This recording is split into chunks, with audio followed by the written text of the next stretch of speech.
consent agenda. Approved. Or to review. You what? We usually make a motion to review the consent agenda. Oh, you just usually want to approve. To approve it? In the past we made one To review it? Also. Well, last board meeting we haven't had anything to just approve it. But that, I mean, that's up to you all. I will draw. It's open for questions, John. Okay, nevertheless, I'll Yeah. draw that. Okay. I also noticed that usually when we're doing the consent agenda, there are the minutes from the previous meetings. There were no minutes. Yeah. You know that. There was no minutes because of the litigation pieces would need to be included in those minutes. So they'll come next time. Or possibly if y'all have a motion to special session next week. Usually we still bring the open session minutes because they should be separate from the closed session minutes. There was, I guess, there was some issues with that we were advised that those not come to open session until after another meeting takes place.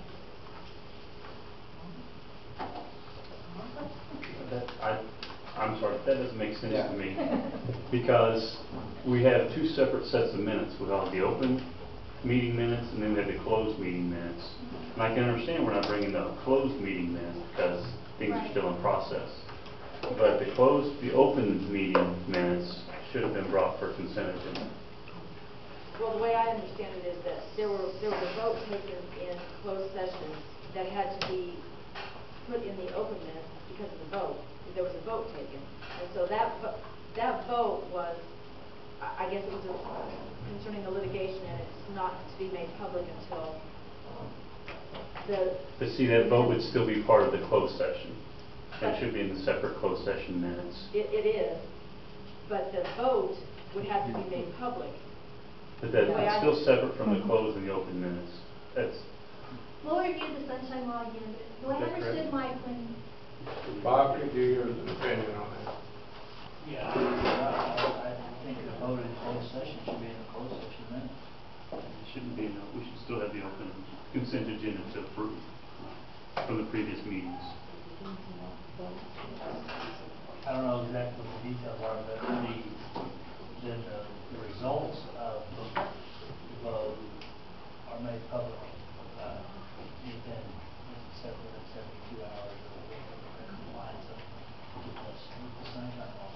Until it's But finalized. the details of, I guess I don't know what, I'm not sure how detailed the vote would be.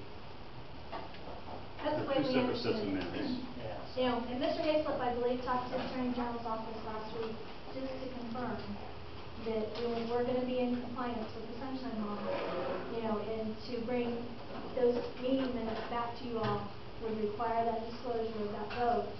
And because we weren't to disclose that just yet, and we can check again, I don't have a problem with that. Well, I just know we've always done the open and closed, completely different, separate consent agendas. Right. And so I just noticed that we did not have any consent agendas as far as the previous minutes. And it revolves around that vote, is why. Well, we can review them both at the next meeting. Right. No, I think I'm done.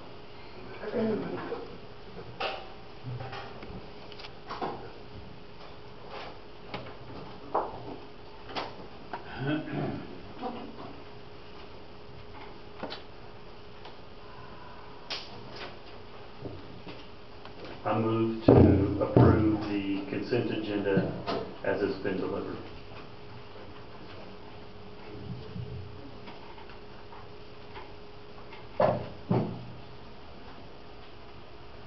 If you'll notice in the payment of bill, which I did, Larkin Group had a sizable bill, and we have also a pretty sizable bill for Harrison Gilbert. Some point in time, now Mike has notified We need a second Larkin before we Group. can start discussion. Pardon? We need a second to that motion before we can start discussion. Okay, I thought you did. No, I second the motion. Huh? I'll second that motion. Okay, we got a motion, second. Now, discussion. I'm over there. I'm sorry. Go ahead. Go ahead. So go on, anyway. Mike contacted Larkin Group and put them on hold. I don't know the exact number, but I think we have paid them in excess of $200,000 on the mechanical treatment plant, which I don't feel that the public can even afford. And then on top of that, we have a lot of attorney fees. That's why I asked the board earlier to start paying a lot of attention to the payment of bills and look for any way that you can to save some money. We need to tighten our belt. The economy's not doing well, and neither is the city of Odessa. Revenue's down. I think it's taking time to take a real hard look at the money we're spending, and anything we can do to slow this down, we need to do that. I think a lot of that goes back to the discussion we had last week with these projects as well. Similar to that, where they put that one on hold, we need to only look at the projects, and Mr. Bellington and I were having the same discussion earlier, that are required, that we have to do. They're mandated. If they're not mandated, we need to look at whether or not we need to move forward with that project and the cost of it. Because there may be other projects such as that one where we're spending those funds that we don't necessarily need to move forward with this time, and we use those funds in other places.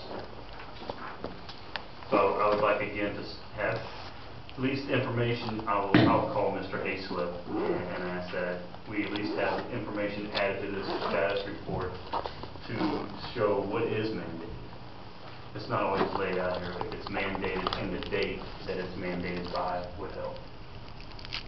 So that way the board members can make a decision on the projects that we need to move forward with and those that we need to suspend. I personally feel the board needs to have more control over the spending.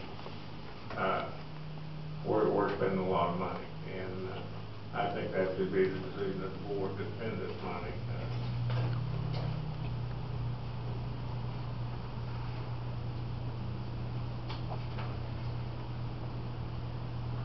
I agree with all of those comments. Just kind of looking down through these, maybe I should be aware of what these fees are, but some of them I didn't remember or didn't recall. The BHMG, check number 22066. BHMG, your electric. Right, but what does that $26,000 buy?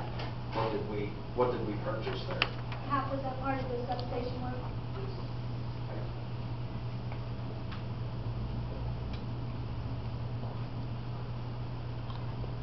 Mayor? Yeah. I have a question on check number 22093, attorney fees from FBD Consulting. I know that's for the compilation of the employee personnel handbook. Is that the sum total of all attorney fees associated with that, or have we, I can't remember, have we paid other? That's the majority of it. I think there was a couple of other payments to her. I can put this together if you want them in a summary of how much we've paid in total. But this is the majority. So are we through with that personnel handbook now? I know we went through and approved it and went through that process. How much more money are we going to spend with FBD Consulting? We've got the training sessions for staff to implement the handbook. So at this point, so that your staff members and all of your supervisors understand how it's to be administered and complied with. And once those are done, then that's what I understand it's basically finished.